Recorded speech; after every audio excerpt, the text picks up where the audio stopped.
Moin Zen everyone and welcome to another new episode of the Teja podcast.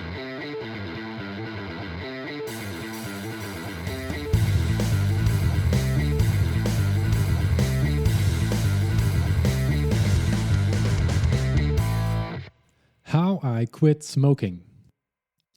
One of the stupidest things I ever did in my life, and there's no shortage of those, was smoking cigarettes. Too many of them over way too many years. I mentioned on the blog and on this podcast that I've successfully quit in 2015 and haven't looked back since.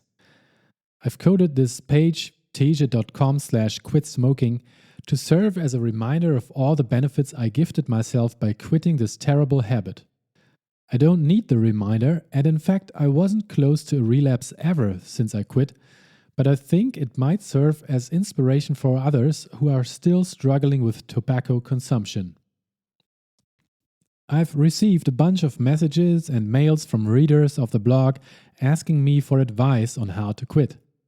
My answers were always long and elaborate, no surprise there, and I kept in mind to someday put them into a blog post and podcast I could point to, or which would show up on the web searches or be incorporated into AI LLM answers for people on the lookout. That would be great because it's certainly a net gain, not just for each individual, but also for our society at large if fewer people were smokers. This is that blog post and podcast episode. I think it's fair to say that nearly everyone who smokes cigarettes deep down knows it's bad. My guess is, though, that the majority is not aware of the extent of the damage they're doing. They might think it's bad just like eating too much chocolate is bad, or eating too few veggies and hanging out in the sun without using proper sunscreen. Like a little bad, but no big deal. Well, it is a big deal. The damage is serious, and it's absolutely awful once you're older and have to suffer through the consequences. That will go on for many years and you will feel horrible all the time. You'll be in and out of the hospital, your body will be barely able to function, and you'll lose your freedom because people will need to take care of you. The joy of living will be near zero. There are lucky cases who will see mostly unaffected, but those are rare. It's a roll of the dice and the odds are very much against you. What could be worth that? I challenge you to come up with some benefits of smoking. Write them down if you can think of any.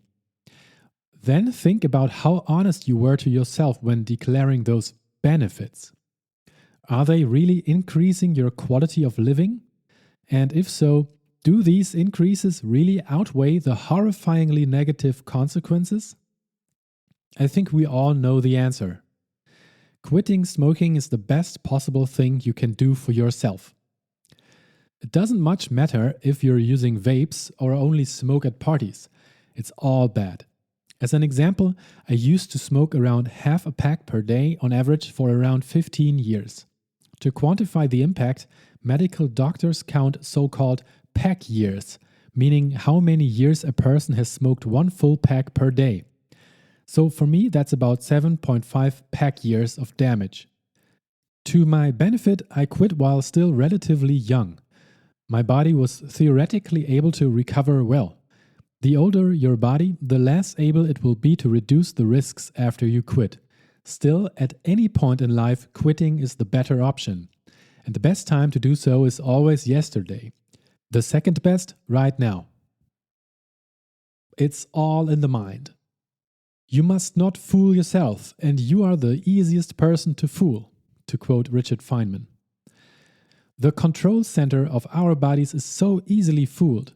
We allow it to do so.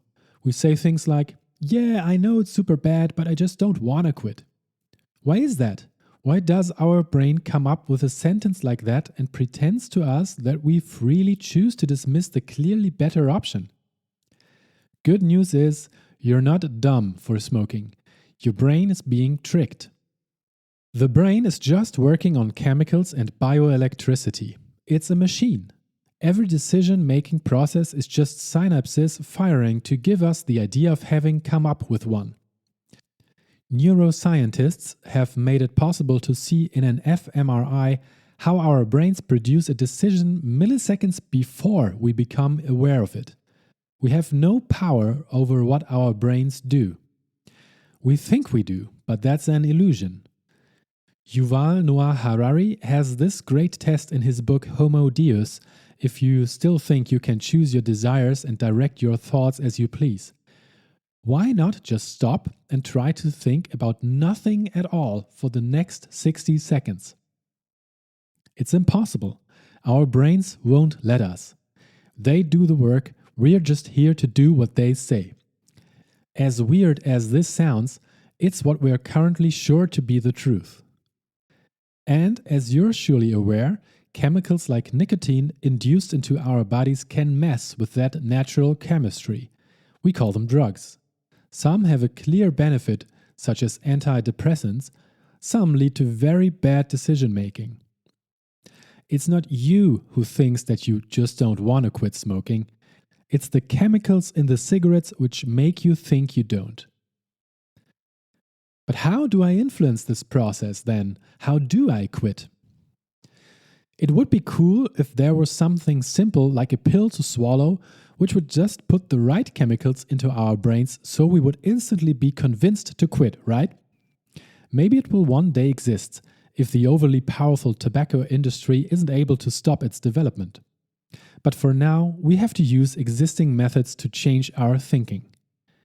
When there's a will, there's a way. It is possible to increase our willpower. There are several ways. It's definitely affecting our brain's thought processes if you have more information about the detrimental effects of smoking stored in it. Read up on it, know the facts, choose to believe them because they are true. Be aware of the risk percentages. Talk to a doctor and ask them about the patients they care for who smoked for decades. Get close to it.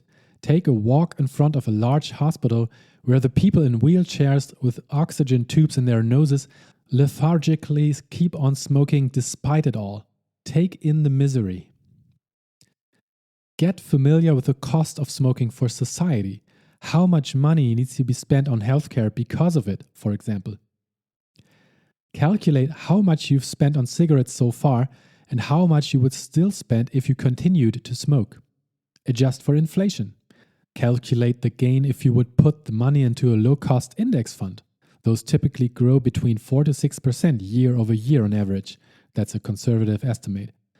Use a generative AI tool to quickly get the numbers right.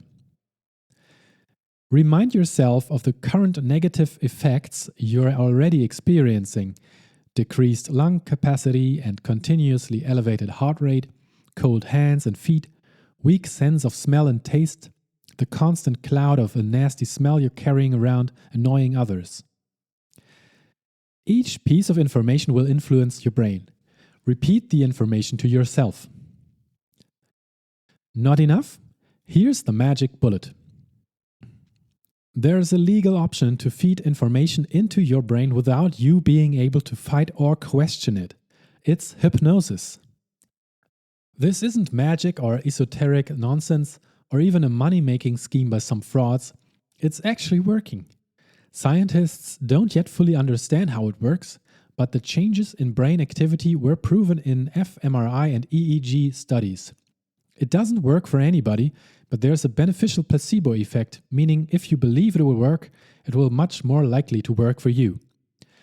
The numbers I've found suggest that it will have a good chance of working for around 65 to 80% of all people. Those are good odds. The odds of quitting smoking and staying abstinent for long by doing hypnosis are varying wildly, with some studies suggesting around 20% and others over 90%. Those numbers sound like dice worth rolling, don't they? The cost and effort is minimal. For me, one single session of about an hour was enough. I remember I paid 130 euros, that's about 136 US dollars, for it back in 2015. Before, I had done several other attempts, all failing. First, I read Alan Carr's successful book Easy Way to Stop Smoking, which was a good book, but I think my brain just wasn't fully there afterwards. Too little information. A few weeks after, I relapsed. Second, one day I tried the strategy of just quitting using willpower from one day to the next. I heard it worked for some in my extended circle. This was actually quite successful. My first relapse happened after more than a year. The problem was that this technique required willpower all the time. So when I entered a phase with low willpower, I started again, meaning my brain wasn't there yet. Third, next I tried traditional Chinese acupuncture. It involved a bunch of needles going into my ear of all places. Apparently that's the body's center for addiction remedy. Then the doctor glued 2 seeds to specific points on my ear, which I had to push into my ear every time I wanted a cigarette for the next week. This was weird, and since I'm skeptical of these unscientific methods, but open to them working, after a few weeks I bought some cigarettes again. My brain wasn't fully convinced that this should have worked. Then I found a hypnosis expert. As with the other methods, I kept an open mind for the session. The twist is that's actually the point of it, making you have an open mind. The relaxed state the hypnotist is easing you into is supposed to do just that. As proven in the mentioned brainwave analyzing studies, it really does do what it says on the label. What that one hypnosis session looked like. The guy was very professional, specializing in mitigating addiction and also fear and anxiety issues. He had a central office here in Hamburg that had a clinical vibe to it. It wasn't a large room, but more wasn't needed. A desk and chair on both sides, as well as a recliner, much like in a doctor's office. A flip chart too. A cupboard for some documents, but that was it, I think. We got right into it. He told me what would be happening before we started, so I could relax and wouldn't be caught by surprise, ruining the session. I had to sit on that comfy chair, eyes closed, while he would talk to me in a relaxed and calming voice, rather stereotypically, but not like a caricature of it.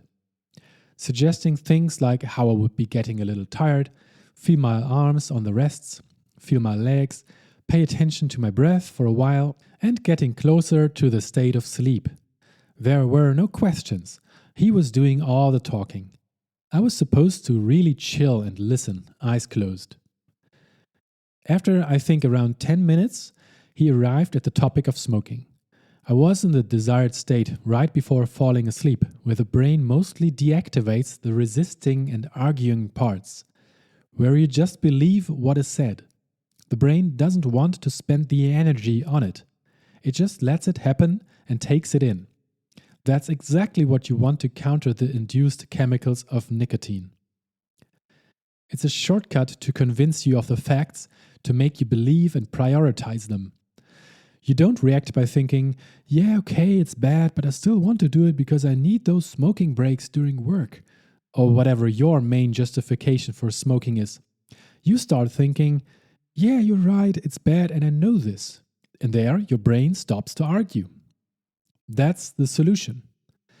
Now he was able to tell me all the health consequences, and I was actually listening and not dismissing everything, so I wouldn't have to accept the hard truth and go through that difficult withdrawal phase. At one point, he had the flip chart prepared in front of me with a bunch of those pictures of smoking-induced diseases we're all familiar with. Those which are often printed on the cigarette packages. Black lungs, amputated feet, destroyed coronaries, tubes going directly into an artificial hole in the throat. It wasn't meant to shock me. He prepared me for what I would see when I opened my eyes. This time, the pictures had a very different impact on me. They felt more real, more like that this could actually be in my future. That's also caused by the open-minded state I was now in. I wasn't dismissing the stuff in the moment like all smokers do. Before closing my eyes again, I was asked to transfer over to the recliner. Then he told me the story that would have the biggest impact on me. The future me scenario.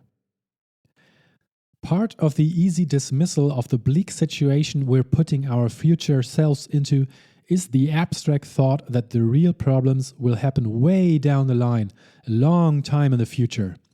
We're fine now. What do I care about what everything looks like a few decades from now, right? And yes, the concept of this is very hard to grasp for many of us, even if the brain isn't clouded by nicotine. Delayed gratification. Our monkey brains often still go for the direct rewards and willingly risk disadvantages far into the future for it. The problem with smoking is there's no direct reward. It's a lie. The hypnotist presented me with a thought experiment. He told me to imagine myself walking down a pretty trail surrounded by beautiful nature. It's a nice day out. I enjoy it. Then I would arrive at a crossroads with the option to go left or right, representing choices in life I had the opportunity to make. The path leading to the left will lead 5 years into the future, me still being a smoker. The pretty day turns darker, there are clouds in the sky now, fog starts to surround me. Full ashtrays line the road. The smell is bad. There will be a mirror standing on the roadside. Look at the mirror, you see the reflection of yourself 5 years into the future, still being a smoker. Imagine what you look like. Then we rewind walking down that path and go back to the crossroads. Now you go down the right path after having quit smoking right here. The path also leads you 5 years into your own future. Nothing about the pretty surroundings changed for the worse, but there's also a mirror after the 5 years have passed. You look into it and see your reflection now being 5 years nicotine-free. Imagine what you look like. This had a profound impact on me, still being in that open-minded state. At the end of the session, the hypnotist told me he would now light a cigarette and hold it up close to my face so I could see and smell the smoke after opening my eyes for the last time. It would now feel disgusting to me and I would not want to do this again. He did so. I was actually disgusted. He killed the cigarette and that way the session ended. And with it, me being a smoker. What happened after quitting? I haven't smoked a single cigarette since and haven't looked back. I'm very happy with how much I've recovered and what huge improvements I have made during the time. For example, shaving off over an hour of my personal best marathon time.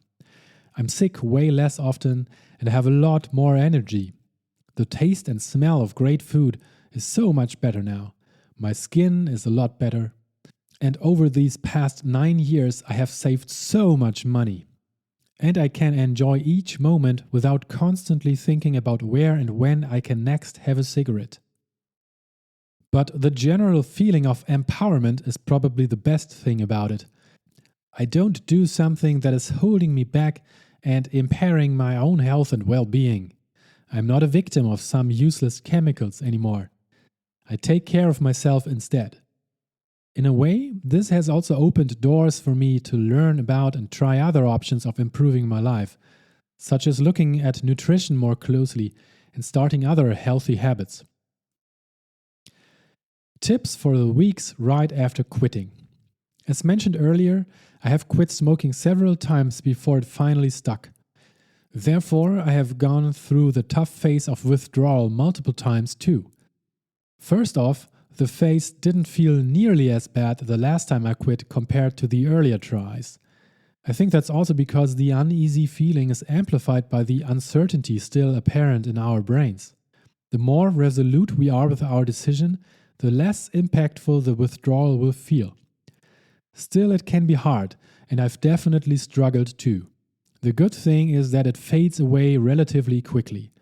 In my recollection, just the first week was really tough, the second and third a lot less, and after a month there wasn't anything left. My advice is this. Be easy on yourself and try to choose a week during which your workload is low so you can focus on yourself most of it.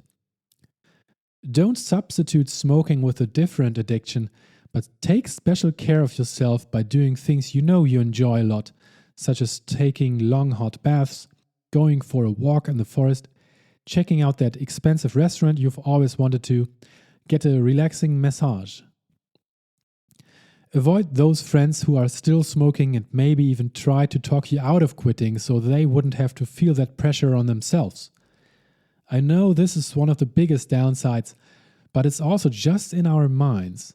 We are hardwired to avoid social penalties at all cost because being ostracized from our tribe would have meant certain death in earlier times. It's not like that anymore, so our feelings here are overreaching. If your smoker friends won't join you in quitting, tell them you need a bit of a break from them due to it and that it's nothing personal. Ask them for their help, even if it's just that they won't confront you with their smoking anymore. After a while, you will have adjusted and might be able to face them and their habit again. If they are not understanding, they shouldn't be your friends. It's a hard truth, but it's the truth nonetheless. During weeks 2 to 4, your stress levels will reduce as the physical addiction will move out of your system. Notice how your body improves and celebrate that. Maybe you can now finally go up those stairs without getting out of breath again. Your favorite food suddenly tastes a lot better. Look at how your fingernails are not yellow anymore. Those are all wins and need to be acknowledged. This helped me a lot. Get an app on your phone that displays a counter since you quit and shows you the health benefits as milestones to be reached and the money you've saved. It doesn't matter which one, there are many around. The one I used has been discontinued, but the data is all the same. It's a great way to make the achievements visible and also to gamify the process a bit. You can make it a habit to look at the app during weak moments to remind yourself of the progress you've already gifted to your body. And the money statistics are helpful, since it makes it easy to justify buying yourself those frivolously expensive new headphones you've wanted, or a few more years into it, that shiny new car when you've saved that amount by not spending it on cigarettes. Reward yourself. Quitting is the better option. It's rare that a lifestyle decision is this black and white. This is great news.